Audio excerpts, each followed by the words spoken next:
ಮೌನಯೋಗಿ ಚಿಕೇನಕೊಪ್ಪದ ಶ್ರೀ ಚನ್ನವೀರ ಶರಣರ 29ನೇ ಪುಣ್ಯಸ್ಮರಣೋತ್ಸವ.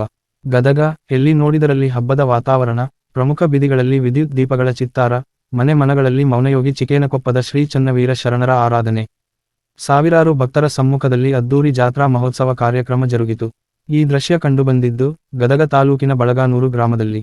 10 ಮಹಾಸ್ವಾಮೀಜಿಗಳ ಸಮ್ಮುಖದಲ್ಲಿ 29ನೇ ಪುಣ್ಯಸ್ಮರಣೋತ್ಸವ ಶ್ರದ್ಧಾ ಭಕ್ತಿಯಿಂದ ಜರುಗಿತು. 45 ಜೋಡಿ ಸಾಮೂಹಿಕ ವಿವಾಹ ಕಾರ್ಯಕ್ರಮ ಜರುಗಿದವು.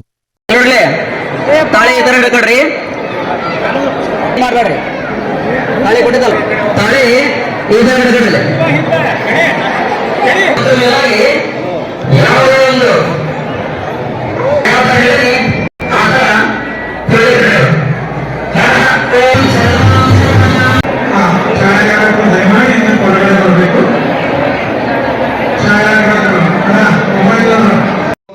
ಮದುವೆ ಅನ್ನೋದಿಲ್ಲ, ಎರಡು ಜೀವಗಳನ್ನು ಒಂದು ಕಡೆಗೆ ಸೇರಿಸುವಂತಹದ್ದಕ್ಕೆ ಮದುವೆ ಅಂತಾರ. ಅಂತಹ ಎರಡೆರಡು ಜೀವಗಳನ್ನ ವರ್ಷವೂ ಕೂಡ ಶರಣರು ಕೂಡಿಸ್ತಾ ಬಂದಿದ್ದಾರೆ. ದೇಹಗಳು ಕೂಡಿದ್ರೆ ಆಗಲು ಬಿಡ್ತಾವ, ಯಾವಾಗ ಆಗಲ್ತಾವ ಗೊತ್ತಾಗೋದಿಲ್ಲ. ಈಗ ಯಾವಾದ್ರೂ ಕೋರ್ಟ್ಗಳ ಗಂಡ ಹೆಂಡತಿ ಹೋಗ್ಯಾವಪ್ಪ ಅಂತಂದ್ರೆ ಅವು ಎರಡು ದೇಹ ಕೂಡಿದ್ದು ಅಂತ. ಡಿವೋರ್ಸಿಗೆ ಅಪ್ಲೈ ಮಾಡ್ಯಾರ ಅಂತಂದ್ರ ಗಂಡನರ ಕೋರ್ಟ್ಗೆ ಹೋಗ್ಲಿ, ಹೆಂಡತರ ಕೋರ್ಟ್ಗೆ ಹೋಗ್ಲಿ, ನಾವು ಬಾಳೆ ಮಾಡಕ್ ಅಲ್ವಿ, ನಮ್ಮನ್ನಿಬ್ಬರನ್ನು ಅಗಲಸ್ರಿ ಅಂತ ಕೋರ್ಟಿಗೆ ಹೋಗ್ಯಾರ ಅಂದ್ರ ಅವು ಎರಡು ದೇಹಗಳು ಕೂಡಿದ್ವೆ ಹೊರತಾಗಿ ಎರಡು ಮನಸ್ಸುಗಳು ಒಂದು ಕಡೆಗೆ ಕೂಡಿದ್ದಿಲ್ಲ ಅಂತ ಅರ್ಥ. ಎರಡು ಮನಸ್ಸು ಒಂದು ಕಡೆಗೆ ಕೂಡಿ ಬಿಟ್ರೆ ಕೋರ್ಟ್ನಿಂದ ಅಲ್ಲ, ಬ್ರಹ್ಮನಿಂದನೂ ಕೂಡ ಅಗಲಿಸಲಿಕ್ಕೆ ಬರುವುದಿಲ್ಲ. ಅದು ನಿಜವಾದ ಸಂಸಾರ.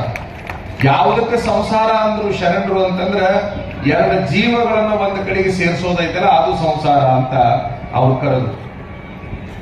ಈ ಮದುವೆ ಅಂತೇನು ನೀವೆಲ್ಲ ಬಹಳ ಜನ ಆದವರದಿರಲ್ಲ, ನಿಮ್ಮನ್ನು ಬಹಳ ಮಂದಿ ಎನಿಸಿ ಒಬ್ಬೊಬ್ಬರನ್ನ ನಿಲ್ಲಿಸಿ ಮದುವೆ ಅಂದ್ರೆ ಏನು ಅಂತ ಕೇಳಿದ್ರೆ ನಮ್ಗೆ ಏನ್ ಗೊತ್ತಿಲ್ಲ ಬಿಡ್ರಿ, ಮಾಡಿದ್ರು ಆಗಿನಿ ಅಂತ 3 ಅಕ್ಷರ ಅದಾವ.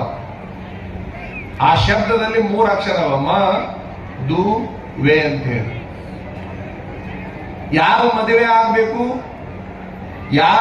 ಆಗ್ಬೇಕು ಅಂತಂದ್ರೆ ಈ 3 ಅಕ್ಷರಗಳಿಗೆ ಯಾರು ಫಿಟ್ ಅದಾರಲ್ಲ, ಅರ್ಹರದಾರಲ್ಲ, ಅವ್ರ ಮದುವೆ ಆಗ್ಬೇಕು. ಏನವು 3? ಮೊದಲನೇ ಅಕ್ಷರ ಮ ಅಂತ ಇತ್ತು.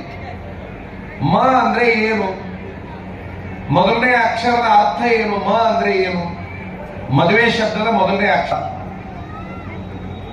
ಮಮಕಾರದ ಅರ್ಥ ಯಾವುದು ಅಂತಂದ್ರೆ ನಾನದು ಅಂತ.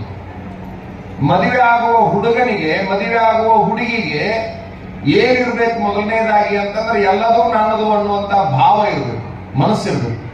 ಮನಿ ನಂದು, ಹೊಲ ನಂದು, ಬಾಳೆ ನಂದು, ಅವ್ವ ನಂದು, ಅಪ್ಪ ನಂದು. ಮದುವೆಗಿಂತ ಮೊದಲ